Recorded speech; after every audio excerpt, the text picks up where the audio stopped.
안녕하십니까. 제17회 Ladies and gentlemen, good afternoon. Welcome all of you to the 17th Jeju Forum. We are going to start the session under the theme of shaping peaceful and inclusive cities of tomorrow. Simultaneous interpretation is being provided throughout the forum. So please find the receiver on the chair and use the receiver for interpretation. Please set the receiver to channel 1 for Korean and 2 for English. Today for the Shaping Peaceful and Inclusive Cities of Tomorrow session. Simultaneous interpretation is available for this session, so for service in Korean, set your device on channel 1, and for English, please select channel 2. Thank you. I would like to thank everyone again for being here today. My name is Seung-Young Hong, Program Officer of UNITAR CIFAL Jeju, and I will be moderating today's session. In today's session, some of the most innovative ideas designed by participants of UNITAR CIFAL Jeju's 19th Youth Workshop will be presented and discussed. The Youth Workshop is held every year in order to provide an opportunity for the youth to understand the UN Sustainable Development Goals and also develop necessary capacities in order for them to grow into future leaders of a more sustainable world. This specific workshop aimed to enhance the youth's understanding of Sustainable Development Goal number 11, making cities inclusive, safe, resilient, and sustainable. As part of the learning experience, participants in groups utilized the new learnings from workshops to design innovative solutions to make our current cities more inclusive. In today's session, the top 3 most innovative ideas will be presented and explored in depth in order to further discussion for shaping cities of coexistence and peace. Now, to begin today's session, we will be hearing opening remarks from Ambassador Hong-gi Choi, Director of UNITAR CIFAL Jeju. Since joining the Ministry of Foreign Affairs in 1984, he has carried out different missions in various countries, including Counselor, Korean Permanent Mission to United Nations in New York. And before his mission at CIFAL Jeju, he has served as Ambassador for International Security Affairs for the Korean ambassador to Turkey. So please warmly welcome Ambassador Hong-gi Choi, Director of UNITAR CIFAL Jeju, to the floor.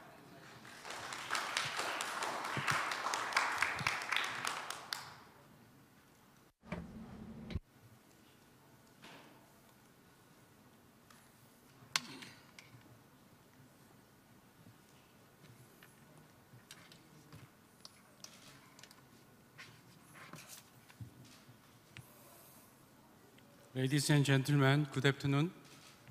As the Director of UNITAR CIFAL Jeju, it is my great pleasure to welcome you to our Jeju Forum session on shaping peaceful and inclusive cities of tomorrow.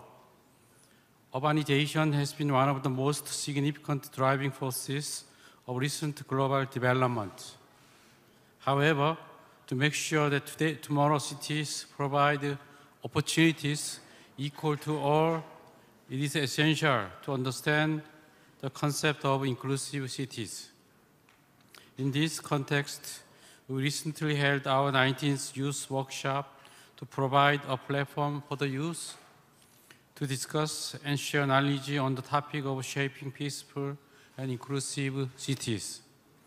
The participants not only were able to strengthen their knowledge on the subject, but they were also able to work in groups to design innovative and practical solutions that can make our cities more inclusive. For today's session, we have invited the 3 groups who were chosen to have the most innovative ideas to present their ideas with us in order to ignite fruitful discussions towards transforming our cities. On this note, I would like to express my warm welcome and congratulations to our speakers today.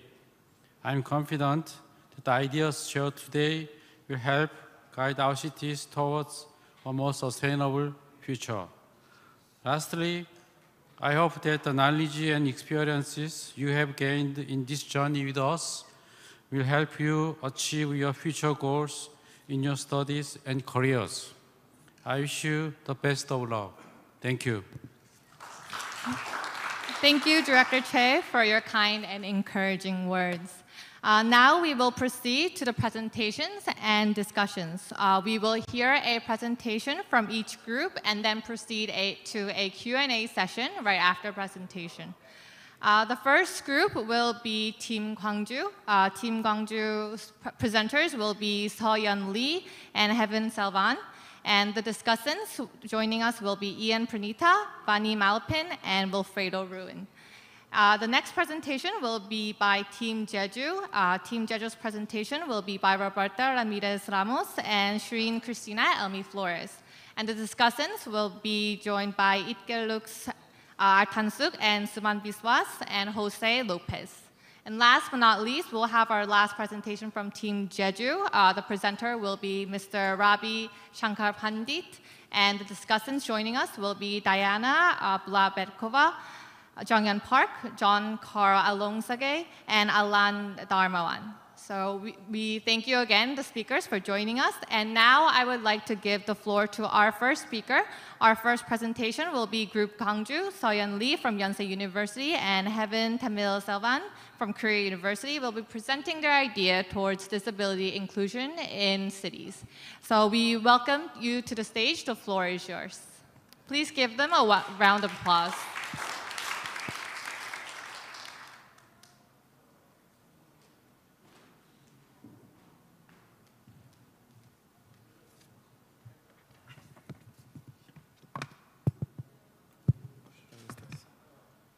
Hello. Yep. Hello and good evening to the honorable visitors and fellow change makers of this workshop. Let me introduce myself and my teammates. I'm from Team Gwangju and the team leader, Heaven Tamil Selvan. My amazing fellow teammates are Wilfredo Ruin, Seoyeon Lee, Vani Malapin, and Ian Pranita. So today, in alignment with the objectives of shaping peaceful and inclusive cities, our team would like to present on the topic of the person with visual impairment disability, which is friendly, and it is a bus system in Gwangju, Korea. Yep. So our team has researched and brainstormed on various topics with the aim of creating inclusive cities for the disabled community. One particular thing that has caught our attention is the usage of the bus system by individuals with visual impairments. A person with visual impairment living in urban areas has difficulties in a variety of situations, such as identifying bus number and routes, getting on and off a bus, exploring or moving unfamiliar bus routes, or even moving inside the bus is a big hassle for them, while having an inconvenient braille-marked exit buttons is not that helpful either. The 10 challenges listed here that are faced by PVIs is classified into 3 stages, which we think is crucial in understanding better the public transport system. So moving on to the person, our guy here is called Ben. Ben is a restaurant chef, and he walks with a cane, and he uses a smartphone for like communication and transaction and navigation purposes. But Ben faces a problem here. Ben is totally blind and he commutes to work on a bus that the workplace is 10 stations away from his apartment. And current public buses have poor access for him, that he's not able to locate the bus stop and be aware of the bus arrival and departure time, locate the card terminal, and be aware of the bus stop location. So, but Ben is an independent man and has taken some actions into his own hands. But the actions were underwhelming and doesn't fully accommodate him as a blind person. So Ben would like to achieve some things, such as being able to go to places which might sound trivial to some of us, but is quintessential in making Ben's life better. So, when looking back and narrowing down our scope here, our target was visually disabled people, which is to achieve accessibility of the bus transport system so that the visually disabled will be able to locate the bus stops, be aware of the bus arrival and departure information, locate the card terminals and bus stop bells, and be aware of the current stop location and destination stop location. Hence, our solution to solve these problems is a PVI-friendly bus system in Gwangju by utilizing smartphones and improving the existing bus stop infrastructure. This can overcome the problems that were mentioned earlier and the impact that it can have on the persons with visual disability in Gwangju is huge, as it will be a huge leap in bringing a more inclusive public bus system in Gwangju, Korea. When we talk about the implementation of the idea, we are acting as a non-profit organization here that will be solving this problem while joining hands with the various partners here. We have 4 steps in total to achieve a more accessible bus system in Gwangju, which includes step 1, selection of community and public consultation, step 2, planning and designing the phone app and the bus system infrastructure. Creation and construction of phone app and bus infrastructure would be step 3, while the final step is pilot testing, feedback, and evaluation. These steps will be elaborated more comprehensively in upcoming slides, where the step 1 would be why we chose the blind community and buses as the target of this project. This is due to a number of reasons. First, our motto is to provide assistance for the visually impaired, because we think that blind people have to navigate in different places, which is hard itself, and it might feel like the whole world is unknown to them. It is an ever-growing systemic issue as well for people who are visually impaired, especially in non-capital regions like Gwangju. Furthermore, the COVID-19 pandemic has increased transportation challenges due to a combination of factors, including service reductions, policy changes, and safety concerns. The visually impaired said to have the least accessibility to the bus transport system among the other disabled people, according to a survey done by Korea Blind University. Hence, transportation providers and policymakers should establish community advisory committees that include people with visual disabilities through the usage of technology and assisting devices. Step 2 would be consulting the blind community and related stakeholders, because we think that consultation is really important in making any solution practical and not making it a colossal failure. First, we are seeking approval from Gwangju Metropolitan Council or City Hall, because it is a major stakeholder in protecting the welfare and rights of the disabled people in Gwangju. Second is to get a consultation from the Gwangju Federation of Organizations of Differently Able. This is to get direct consultation with the blind community representatives, which gives us an amazing opportunity to talk directly to the persons with visual impairment. Moving on, step 3 would be planning and integrating the phone application and the bus system infrastructure. First, we have additional 3 steps here, which include designing an application, improving bus infrastructure, improving bus stop infrastructure, which would lead to the integration between smartphones and existing bus and bus stop infrastructure. So, what we like to tackle from designing this app is that it provides navigational services for the visually impaired in major 5 components that is listed here. We have found that apps in use today is either not interactive to the visually disabled or does not cater them as efficient as it should be. The special features that we would like to add on is audible assistance input, which the app supports audio commands, which allows users to freely find features hands-off. Use of easy language also will be added. The app could give a more concise and precise instruction to the users. High pitch and ringing and vibration will be added to navigate the users to right bus that will guide the users to point their phone at the correct bus. The pitch gets lower and clearer as they get closer to the bus. It also alerts the users of surrounding hazards and guide the users to a safe place. This app could run audible advertisements if we lack funds, because we think that generating money through this app would make our app more sustainable and independent of other financial institutions. So to explain how this app works, is that when the user looks for the direction using voice command, the app guides the user to the nearest bus stop using voice response, and it has high accuracy compared to other counterpart apps. User arrives at the waiting stop and the app notifies the incoming bus of the user's presence. Bus driver receives signal from the app and informed about the user's destination and stop. The app is equipped with tagless fee payment that automatically charges the bus fare payment and automatically notifies the bus driver once the user disembarks. That's all from me. I would like to introduce my next presenter, Sohyun. Good afternoon to all ladies and gentlemen. I am Sohyun Lee from Team Gwangju, and it's a great pleasure to be awarded this opportunity to speak in front of you. Moving on to the next solution we plan for step 3. In order to improve the accessibility of the visually impaired to bus transport, a shift in the current bus infrastructures is definitely crucial. Firstly, we thought of auto payment using the contactless method of payments.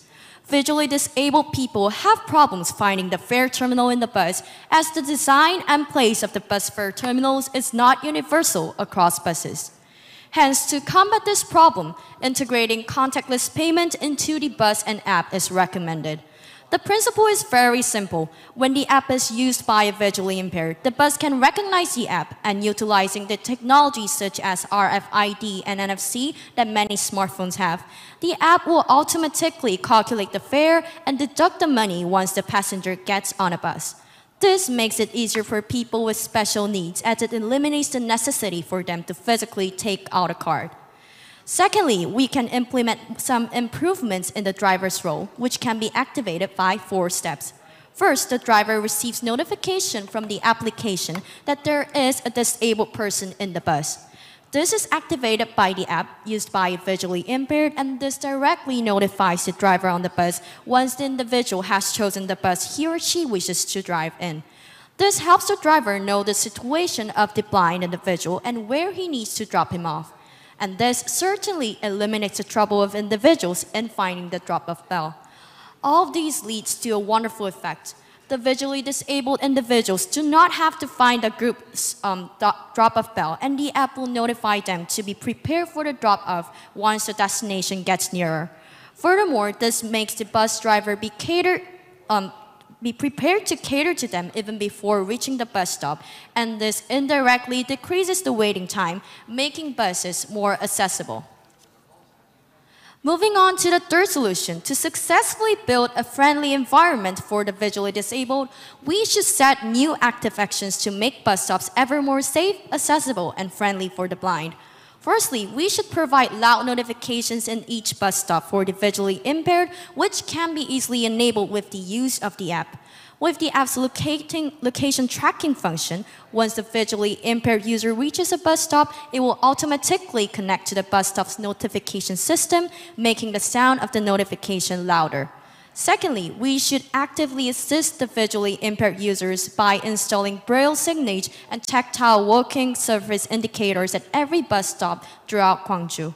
By installing braille bus stop signs, including bus stop IDs, bus roads, customer information phone number, and bus stop indicators at each station, visually impaired users will be able to make sure that they are at the right station and check where they are headed easily, even without using the app.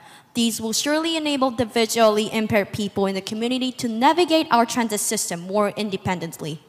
Thirdly, enhancing contrast is one of the simplest, least expensive, and most effective modifications we can implement in individual bus stops. Green, orange, and yellow are most suitable for low vision. Increasing the contrast between an object and its background in bus stops and its maps for each bus will certainly allow users to be able to see information clearly and to read without putting additional strain into their eyes. Next, in step 4, we will move on to our pilot testing of our PVI-friendly bus system. Firstly, upon the approval by the Gwangju Metropolitan Council or City Hall, a pilot testing of the project shall be conducted among selected interested PVIs who uses public buses to commute. Secondly, PVI participants for the pilot will be asked to download the application on their respective smartphones. Participants will be required to use their earbuds with microphone for best user experience. Thirdly, developers will provide participants with lecturing and series of training about the application specifications and its functionalities. Fourthly, participants will be oriented and trained with the improved bus systems, particularly about the auto payment system and the automation of notifications before, during, and after the trip. Next, participants will be oriented about the improved bus stop infrastructures and trained on its use. Lastly, series of simulations will be done among the participants to see and record the full user experience. To move on to step 5, the evaluation of our system. Apart from the developers' observations during trial runs of the whole project, the participants will be asked about their overall experience on the project's utility and on its components, which include mobile phone application, bus systems, and bus stop infrastructure. Secondly, feedback from the regular commuters and other stakeholders will also be collected to see the impacts of the project and in what ways it could be improved. A socioeconomic study prior to the full rollout of the project may also be done thoroughly to identify social issues regarding this topic. Thirdly, data collected from the participants and from the general public will be used to improve the project prior to full rollout. And of course, it is not a great project if there is not a single risk or challenge at all. The following are few of the limitations for the implementation of the project. Firstly, the phone application will be hosted by different operating units that may require different configurations, thus compatibility issues and bugs may be encountered even after full rollout of the application. Secondly, availability and stability of the internet will be an issue since the application will primarily be running by communicating with the bus system, bus operators, and the bus stops, including GPS. There may be dead spots where internet could not reach the phone. And next, developing the application and the whole operation for the project completion will require resources. Without enough funds, none of these activities may be done or completed. Likewise, maintenance of this infrastructure and long-term planning will need proper funding. Of course, most of these problems can be solved. We will move on to how we will overcome all these risks. Firstly, bus system operators should ensure stable and reliable internet connection in the bus and with the bus stops. Secondly, we should have demonstration in welfare centers, disabled community centers, schools for the visually disabled across Gwangju to encourage the usage of this app in the community. Thirdly, we will have prior consultation with stakeholders and research well on past projects related to the visually disabled community in Gwangju to always be prepared and come up with alternatives. Fourthly, developers should ensure compatibility of the phone application to be able to run smoothly among various operating systems. And lastly, we will research for latest grants, offerings, and funding opportunities for NGOs, creating well-crafted proposal and investing in necessary training to secure funding. And we will definitely work together to make sure that all limitations can be solved, enabling the visually impaired in Gwangju to make convenient usage of our PVI-friendly bus system. Thank you so much for listening to our presentation. Thank you, Team Gwangju, for your insightful presentation on an idea that covers the entire journey of the visually impaired when they are using bus transport. We appreciate your presentation and your idea. Now we will be moving on to some questions and answers. I would like to invite all of the members of Group Gwangju to the stage. You can now move up to the stage for the questions and answers. And now, from the audience, if you have any questions, and also including the speakers, if you have any comments or questions, please raise your hand and we'll get to you in order. Yes. We'll move on to the questions right when they are up on the stage.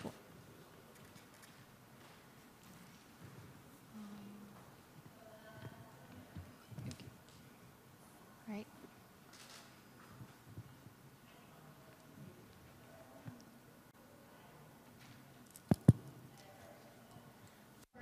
Thanks for your presentation. It was really inspiring. And I want to ask a question related to our current situation.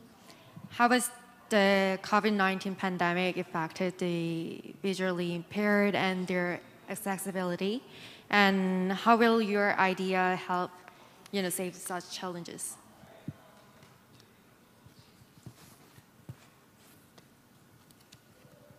Hello. Yeah, I think COVID-19 pandemic has actually affected all of us, but I think it has affected more on the visually disabled people because they do not know what are the proper systems which is available to them because the policies has been changing since day one of COVID. So because of rapid changes in policies, we might not cater the best proper policy or the best proper solution for the visually disabled. So I think on that matter, like COVID-19 has really affected the visually disabled because even though the proper existing system which is in place for the visually disabled has been interrupted or disrupted. So yeah. Right. Oh. Yes. Actually, with our solution, I think it adds a solution to the mobility of the PBIs during the corona situation. Especially, our solution provides a contactless solution. So, with the application installed and all of the system in place, there will be less chances of the PBIs to be in contact to other persons and get infected by the virus. Right. Thank you for your question and also thank you for your answer. Now, is there any other questions from the audience? Right. Then I would actually like to continue the discussion by asking a question. Was wondering if are there any risk of the mobile application becoming another or an extra barrier for the visually impaired since it is you need to be able to see the applications in most circumstances, and could you explain a bit on how the mobile application will be developed specifically for the visually impaired? And you've also mentioned voice command, so will all the features be used by voice command? Yep. Thank you. Hello? Hello? Can you hear? Yes. Yeah. Thank you for the question. And we don't think that this app will be a barrier. There may be like some limitations from using this app, but we would try our best to have zero barriers, which is impossible, but we will try our best of overcoming all the barriers in this app. And because, as you said, it utilizes the voice command, we think that using a voice command rather than, using the app from a visual point of view, utilization of audio and voice command would actually help everyone. Like we have many degrees of blindness here. We are talking about partially blind, totally blind. So there are a lot of various types of disabilities. So having voice command actually caters all of them. And we think that this app would, while utilizing the audio commands and voice commands, would actually help to create a more inclusive society. So, yep. And yeah, and actually during the process of our designing of this PBI-friendly bus system in Gwangju, we actually looked up a lot of Seoul and other cities in Korea's like apps that make use of all these voice commands and all these facilities for the enabling of PBI-friendly society for the visually disabled. And we were sure that if we were able to integrate these apps to our bus system designed for Gwangju, many PBIs living in Gwangju will surely be able to make use of this app efficiently because it has been really successful. It has launched in Seoul, and we were pretty sure that we can easily simply integrate this system together with the apps that are currently used in Korea. Right. Oh yes, Wilfredo, would you like to add? We also Hello.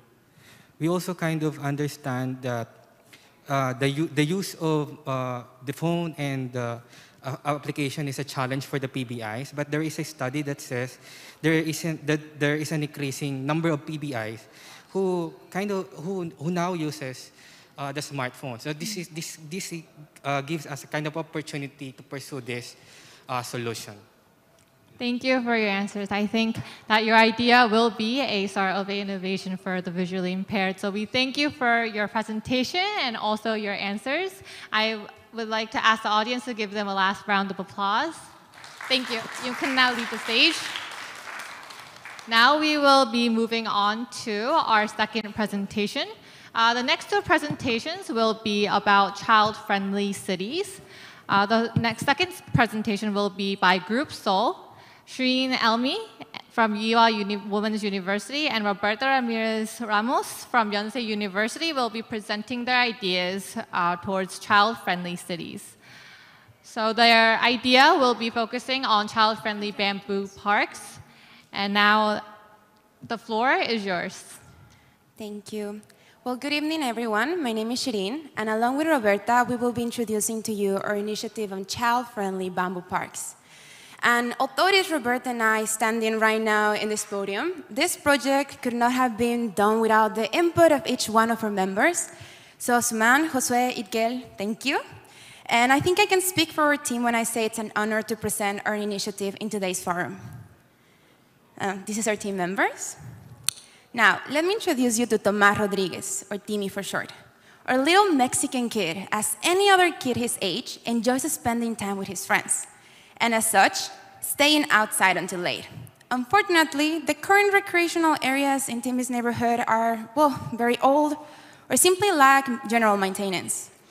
And the parks also lack a really, well, lighting system. And at night, the place is often used for other means. Hence, Timmy does not really feel completely safe when playing outside, nor does his parents, who often do not allow him to stay until late. So much. So given the situation, his parents have indeed raised a lot of complaints regarding to the lack of child-friendly spaces to the community office. Also, schools have tried to implement more green child-friendly spaces, but there is a lack of budget. So as a result, Timmy has to use the streets in order to play, which makes it a very dangerous scenario because of there is a lot of cars, violence, and lack of light in the evenings.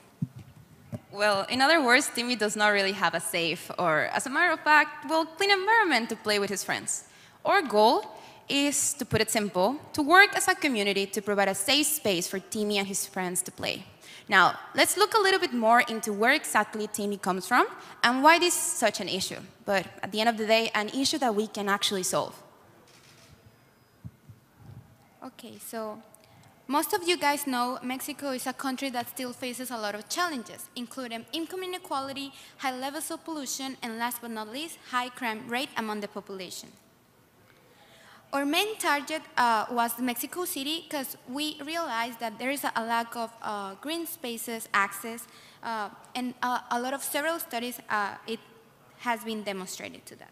To have a better illustration, the 72% of the neighborhoods in Mexico City, they don't have any type of access within the 300 meters. And also, there is a lack of security among those areas, which makes it a very dangerous and unsafe place to be.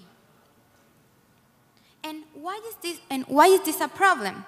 Well, adding to the fact that its green area per inhabitant is below to the percentage recommended by the World Health Organization. Also, several studies have actually demonstrated that the high levels of pollution can heavily affect the cognitive development of children like Timmy.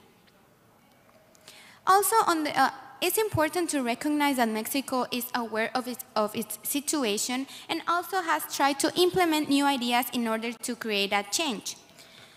However, there's also a lot of There's also several examples in which Mexico donated a lot of budget for initiatives and also organizations that support the creation of green spaces.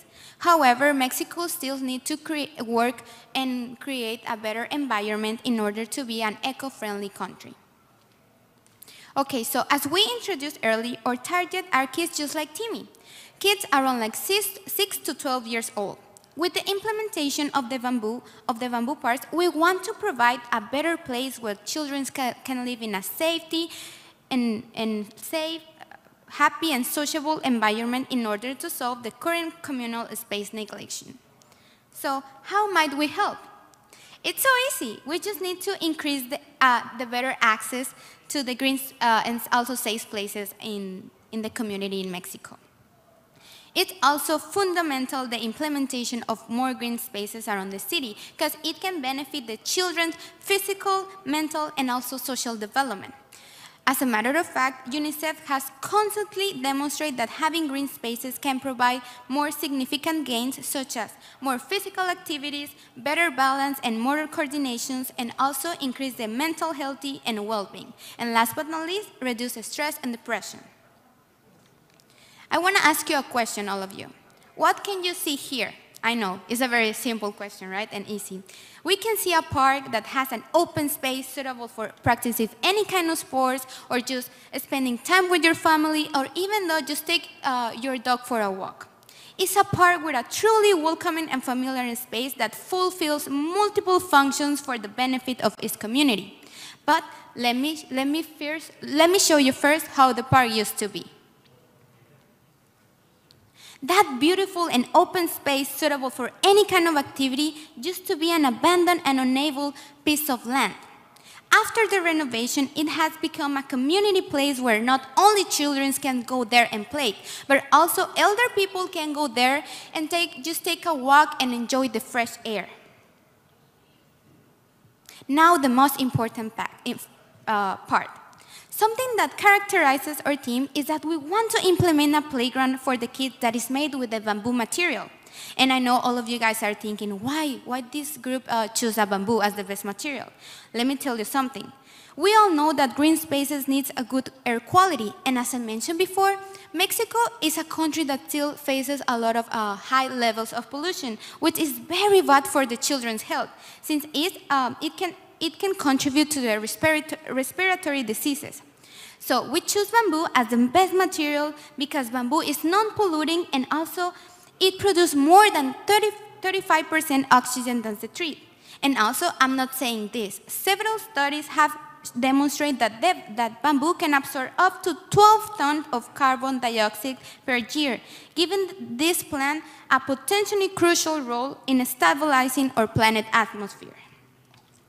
Adding to the fact that bamboo offers a climate-smart alternative to other building materials, since it is inexpensive, has minimal environmental impact, and is easily to find because it grows naturally in the subtropics and also in the tropics and the subtropics. So basically, guys, for a better environmental, social, and economic reasons, bamboo is the best material, not for only this current generation, but also for the future ones. Let me show you what the bamboo can give us to our society. Oh, can you? Sorry. Okay, so we can see bamboo is a potential material in relation to flexibility and structural resistance, since it allows the elaboration of complex parts and houses just like this one. Let me tell you a really interesting fact. Bamboo has been cultivated and used in China for at least 1,000 of years, and is possibly one of the most appreciated and valuable plants by the Chinese society. In this example, you can see how the bamboo has a strong fiber, which makes it a very resistant material, and in addition, its design is natural, so it offers an attractive color, which makes it modern for any type of design that the city wants without using any kind of chemicals. Now I'm gonna introduce our next presenter. Well, Roberta, thank you so much for illustrating us the benefits of bamboo. Now, let me introduce you all what our child-friendly bamboo initiative is about. So, during our workshop, we were able to spot a series of needs and problems that we believe we can successfully solve. These include, but are not limited to, the lack of integration of kids' opinion into project creation and budget allocation, the need of safe spaces for communal integration and inclusion, and especially the lack of clean environments for kids to properly develop. Now, here's the thing. Throughout our research and project development, what struck us the most was the fact that even though, through several studies, academia has shown that, well, pollution affects cognitive development of our kids, no direct solution has been implemented to specifically target such issue. As such, our goal is to ensure the creation of sustainable, green, and clean environments suitable for kids and members of the community. A space created on the basis of participatory planning and co-designing that secures their needs and their cognitive development. In addition, we have made sure, through our sketches, that we can also secure inclusivity in the creation of our bamboo parks. In our sketches, you will be able to see that we have included ramps for disabled kids, special recreational activities that are accessible for any age group and backgrounds, as well as several other services. Our initiative also aims to closely align with the goals and results that have been already installed by UNICEF's Child-Friendly Initiative Framework. Going back to our main sketch, you'll be able to see that we have also included essential and recreational facilities, a suggestive box for kids to actively and anonymously communicate with community members after the construction of the bamboo parks, and the allocation of path lines throughout the area. These path lines are crucial as they will show our kids the closest community-selected safe area or panic button.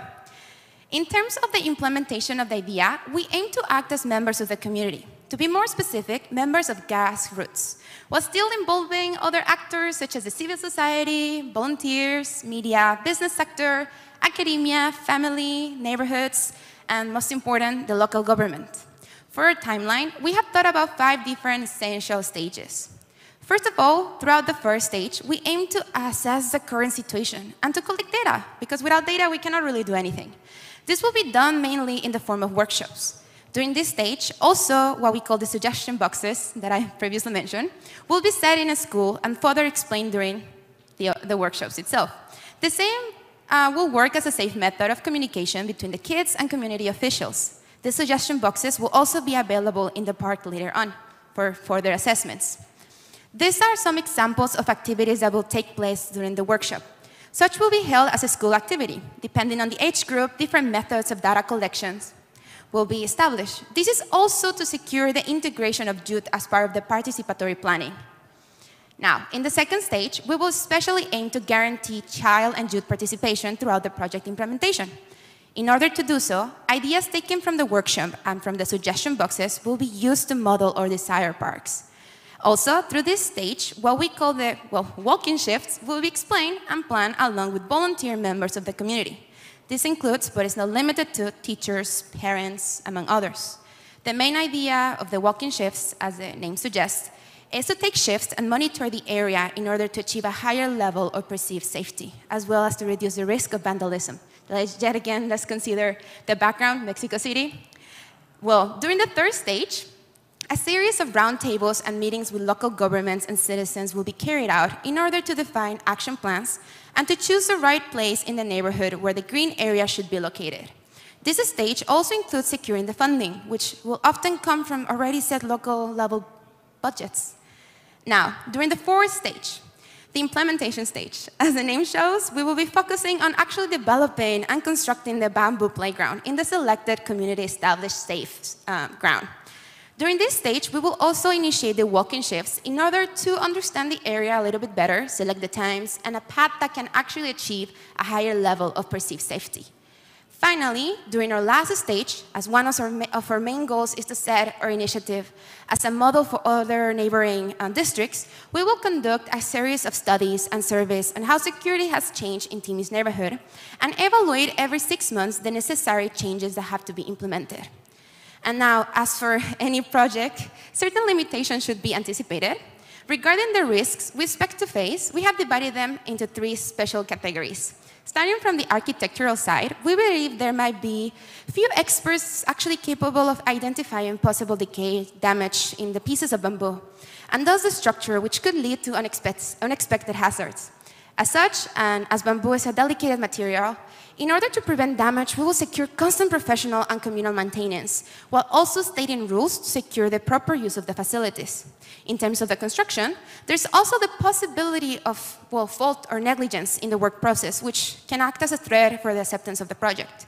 However, by following a proper construction process involving experts and skilled laborers, most construction faults can be eliminated. And thank God, in our group we have an architect, so we have that covered. And lastly, socially, considering the background already explained, The possibility of vandalism in the bamboo structure does exist. So to prevent vandalism and misuse of this material, the place will aim to have sufficient security from both community members through the walking shifts and also with the use of fines. Now, as a concluding remark, why is our initiative so important? As we previously mentioned, Mexico and Mexican states have already set a budget for recreational areas. There's money, most of which hasn't been implemented due to a lack of involvement from the community, hence why we want to act as community members. Eventually, parks will be built. Now, how we build them is what matters. And our initiative provides a sort of blueprint that could allow and would allow a more efficient budget allocation. And that also takes into consideration issues that are actually not easily seen, like, well, how cognitive development can be affected by pollution. You know, killing two birds with one rock.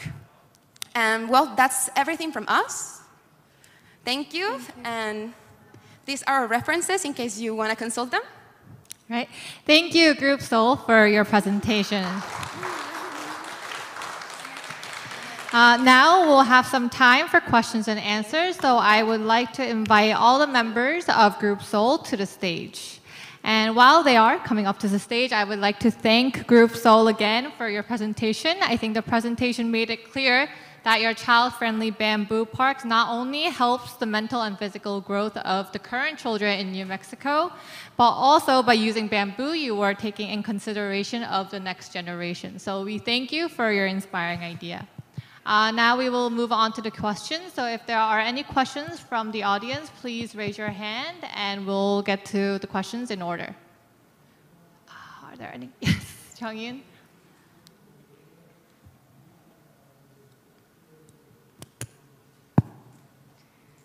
Thanks for your great presentation.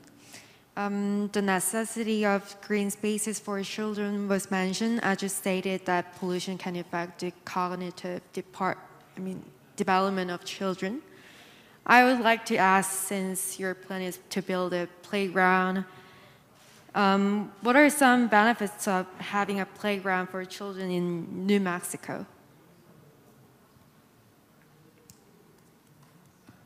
So if you could answer why having a place for the children to play can help their growth or their mental or physical growth, I think that would help answer the question. Yeah, no, thank you so much for the question. I think the first important key to note is regarding COVID. That's first things that we need to address. After COVID, we saw that we need more green spaces, not only green spaces for everyone, but also for kids. Second of all, cognitive aspects. We have seen through research that more pollution in concentrated spaces will affect children in their cognitive senses. So on that note, by having bamboo spaces, and something that we need to mention is that if we plant in our playgrounds, not only having play tools for kids to play, but small bamboo plantations, like I'm telling you, like small ones, bamboo can absorb some type of CO2 emissions. So in that sense, having bamboo places and bamboo plantations a bit in our playgrounds will make those spaces less polluted. Hence, on that note, it will improve the kids' cognitive aspects, and it will be less polluted, those playground spaces. So, if you want to add something else? Well, maybe I can answer your question by asking another question. I don't know about you guys, but whenever I exercise, I do yoga, taekwondo, I feel better. Mentally, physically, I feel better. Why such benefits should be limited for us that can actually go to a place and, pay for a subscription?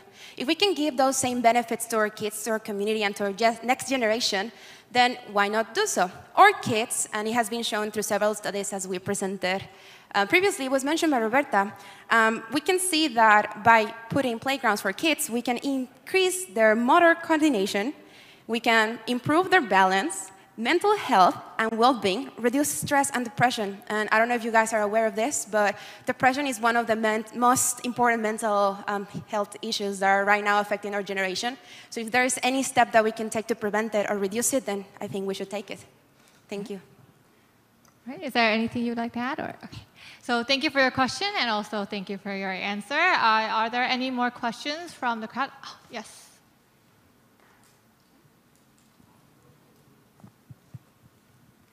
It was very impressive, and I really want to see those parks in the future of our cities.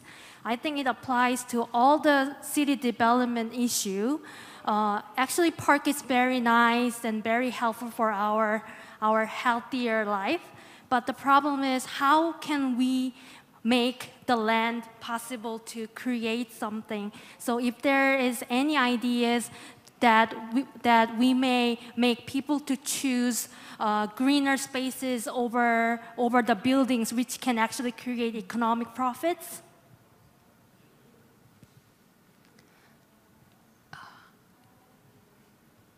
Hi. This project, say, for developing countries, economy budget is a matter. Say, if we use bamboo as a material, so it's very economy. And so, but recent time, heavy construction, it produce carbon dioxide, and it's not for our future world. Bamboo is sustainable material. So it's easily we can convert it, any of our abundant place into a garden, into a park. I think this is the reason why we choose bamboo. Thank you. Thank you. I would like to add some point, and as you raised in your question that many governments, it may be sound overgeneralized, but many governments, especially in the development countries, are reluctant to spend money on the infrastructures that is directed to elderly elderly people and children, and also disabled people. But we choose us as a grassroots members. I think if the government can reluctant to spend money on such important protectors for our future generation, and we can start from ourselves, and we can motivate the community to push the government to spend the investment on the for very important infrastructures. It actually, in the long term, it's more important than the roads and other strategic infrastructures that government can easily has the high return on the investment. So I think we can start ourselves. Okay. Thank you so much. Is there anything you would like to add? Or? Due to time, I think this will be end for the discussion. So please give Team Seoul a round of applause for their presentation and also their question and answers. You can now leave the stage. Thank you. Now I would like to give the floor to our last speaker. The last speaker will also be talking about the child-friendly cities. Our next presentation will be by Group Jeju, and Mr. Ravi Pandit from KDI School of Public Policy and Management will be presenting Group Jeju's idea on child-friendly cities. So please, Mr. Pandit, the floor is yours. Please welcome him to the stage.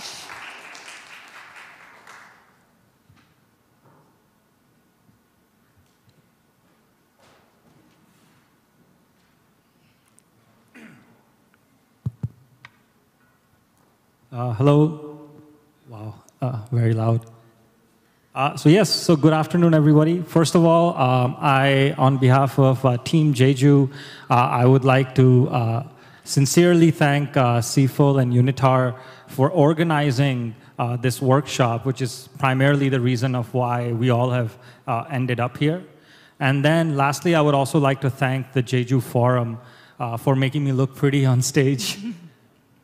So yes, so going forward, today our topic is child-friendly cities, and the name of our company is IE World. So let's get started with that. So this is our team. We have John, we have Jung-Hyun Park, we have Diana, and then we have Alan, which you'll be seeing them on the stage later on. So today I'll be covering the 4 basic components here. First, I'll be giving you a little bit of a background about child-friendly cities. Then I'll be taking you through the life of Meena. Then I'll be telling you about what our company exactly is trying to achieve. And then lastly, a live demonstration of IE World. So let's start.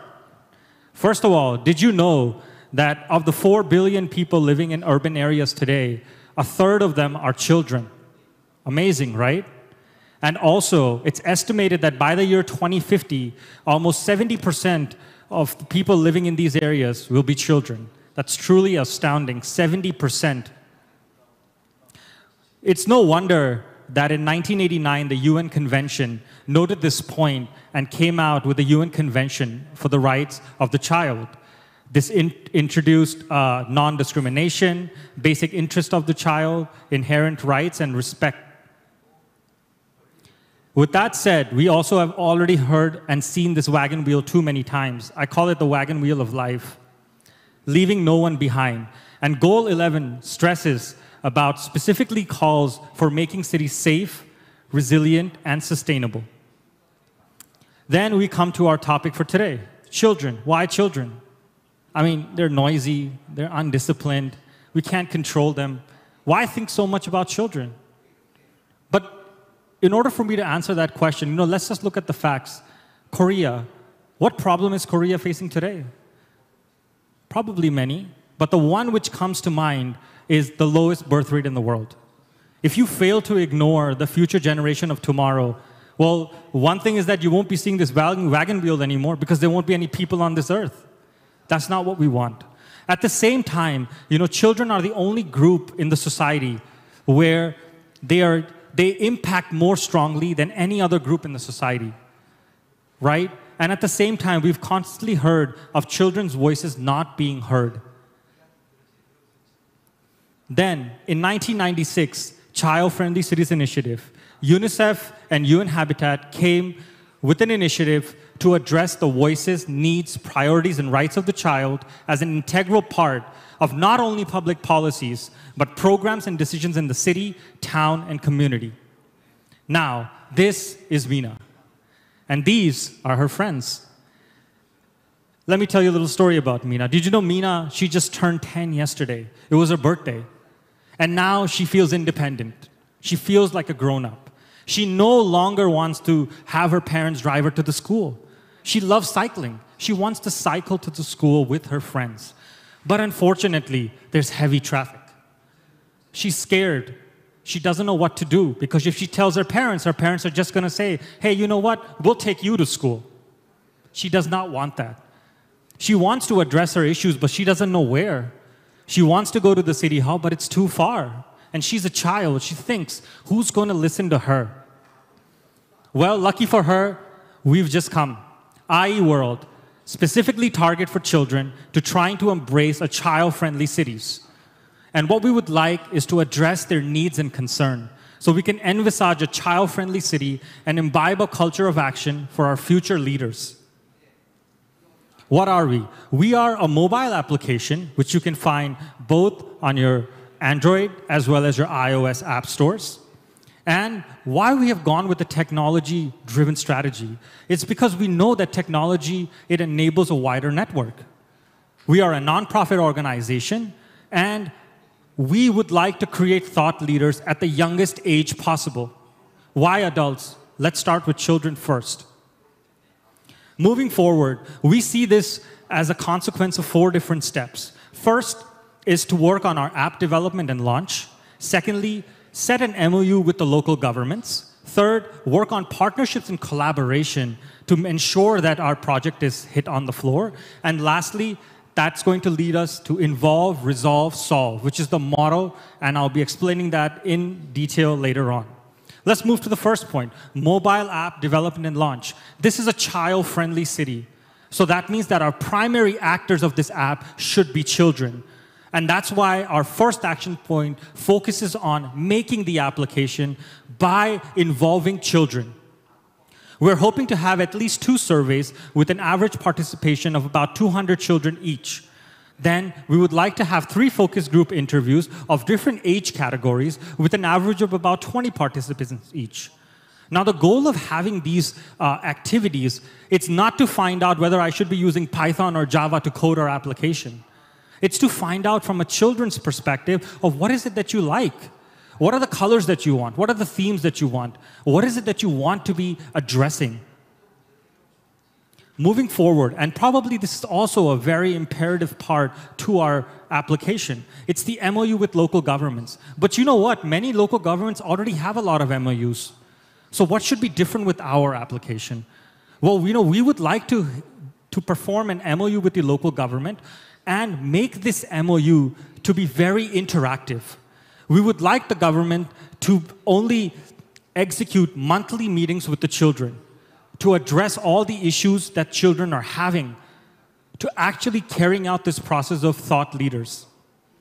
Thirdly, we all know whether you're living in a developing country or whether you're living in a developed country, one thing which is highly needed is funding.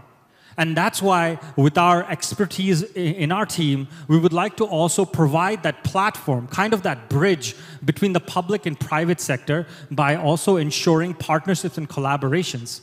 As you can see here, we would like to secure, PC stands for Partnerships and Collaboration, with government, with private CSR companies, with NGOs, with public organizations, and so on and so forth. And what we'd like to do is try to arrange meetings where we can actually get our ideas on the floor. Lastly, involve, resolve, solve. What does that exactly mean? Well, this is exactly what it is. Here you have a user, and as you can see from this application, a user is able to find out more things about their city. They're able to play these urban games. They're able to find out the events around them. And this is a live demonstration. Let's look at the second application photo. Imagine that this is a playground that Mina sees. She can easily take a snapshot of that playground and write down the concerns that she has. And you know what? All kids love prizes. They love gifts. And after every of their complaints, they'll also be receiving these star points, which they can avail for prizes and gifts. Amazing, right? Now, from this entire crowd, I just want to see if you guys are still with me. Can you guys spot Mina? Hands up if you can. Hands up, guys, hands up. Good. There's Mina. She's just seen the poster. She sees iWorld. So she whips out her smartphone and downloads her application. And then she files her complaint that she wants a separate sidewalk. Then this application creates a poll and it's sent out to all of the children users of this app. They form their consensus. Now, as I mentioned, it's very important for the information that the children portray through this application to be presented in a manner which the government understands. And that's where we come into play. We will create the necessary reports and information required, which is going to suit the government. That's how they're going to be able to understand. Then, with that said, we're not going to leave it right there. We're also going to go take a step forward, and we're also going to engage the private sector and try and receive the funding that is needed to make our ideas a reality. And then, as we can see here, Mina can one day have her dedicated sidewalk where she can easily go to school without any issues. Now, as always, and as every team has mentioned here, there's going to be risks. The first one is, how do we get people to download our application? Yes, of course, advertisement is definitely going to be key. But at the same time, gifts and prizes, we're hoping will accelerate this process. At the same time, and probably one of the biggest concerns is, how do we get people to accept that children can actually make a difference in the community? Well, we think that education is probably going to be the key, and we hope that we're right. Then, a bigger concern, now how do we get an MOU with the local government? That's very tough. But we hope that through this platform that I'm here today, we can partner with such international organizations that can help provide us that impetus needed to actually get the local governments to feel the importance of our application. Lastly, and not least, how this should not be an application where children just use one and done. We want them to use this continuously. So we're going to be trying to involve the children by having weekly events and weekly games, so we can always show the children in the community that they are important. And lastly, I want to say funding for change. If we don't receive funding for this event, then again, our project will fail. Everybody wants to see a success project. And we're hoping that with the experts present in this team, we can always provide that platform for our projects or the events forward to obtain funding. Lastly, lack of specialists. You know, we're talking about an area which is it might be discussed everywhere, but the roots are very young. What does that mean? Do we have child experts? Do we have behavior experts? Do we have the necessary tools for us to have this? And now, as you can see, we have written involve, resolve, solve. What does that mean? It means that we want the children of today who are using this application to go on, create their own world, and come back and join us in making the future generations' lives easier. Involve, resolve, solve. Thank you so much today. Thank you, Group Jeju, for your presentation. I think it was truly iWorld was truly an inspiring idea that, in a way, makes the dreams of children come true by listening and engaging their voices in shaping cities that they dream of. So we thank you for your idea. And now we will have some time for questions and answers. I would like to invite all of the members of Group Jeju to the stage. And while we wait, if anyone from the audience has questions, please raise your hand and we'll get to you in order. Yes. Do you have a question? Right.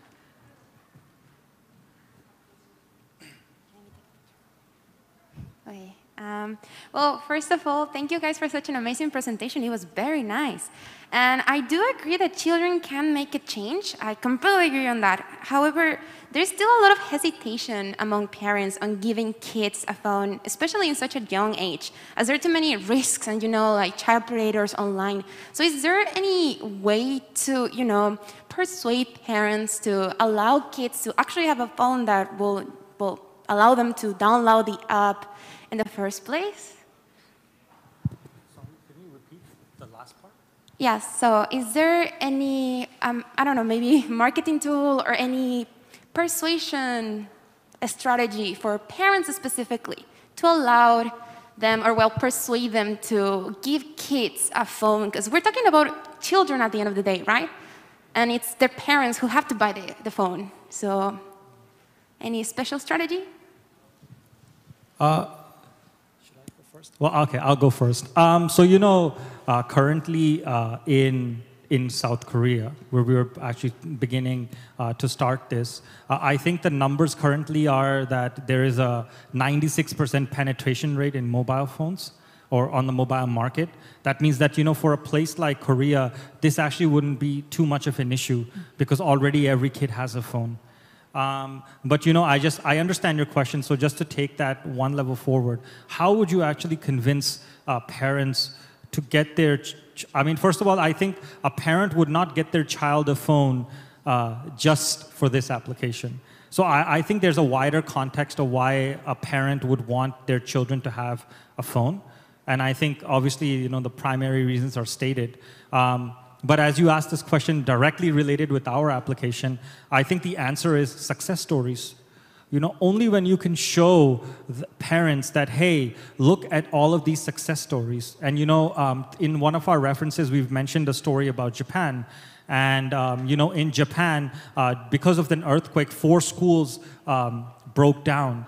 And what they implemented was actually the same program where they reconstructed the school based on the children's responses through the workshops.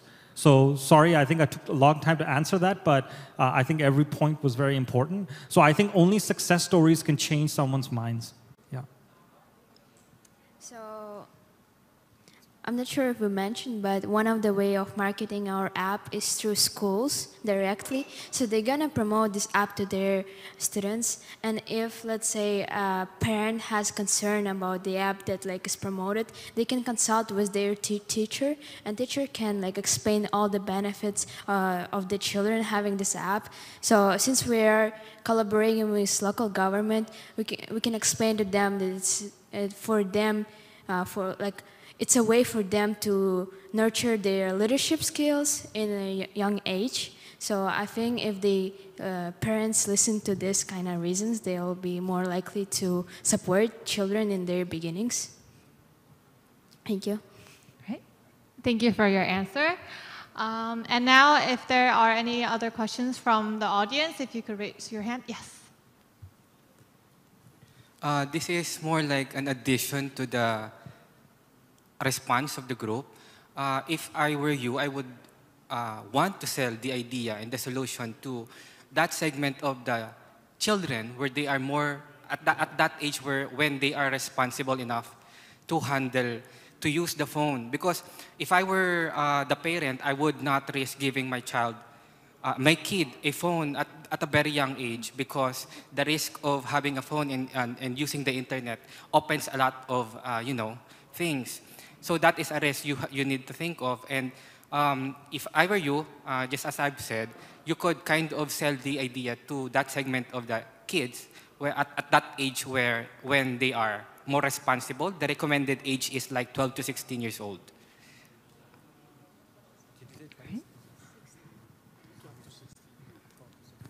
Actually, just to also add on to the point, worldwide, I think for all or any mobile application, the minimum age of the user should be 13 years old. So legally speaking, this app will be catering to 13 and older. Right. Thank you. And also, are there any more questions from the audience? Yes, Changyun.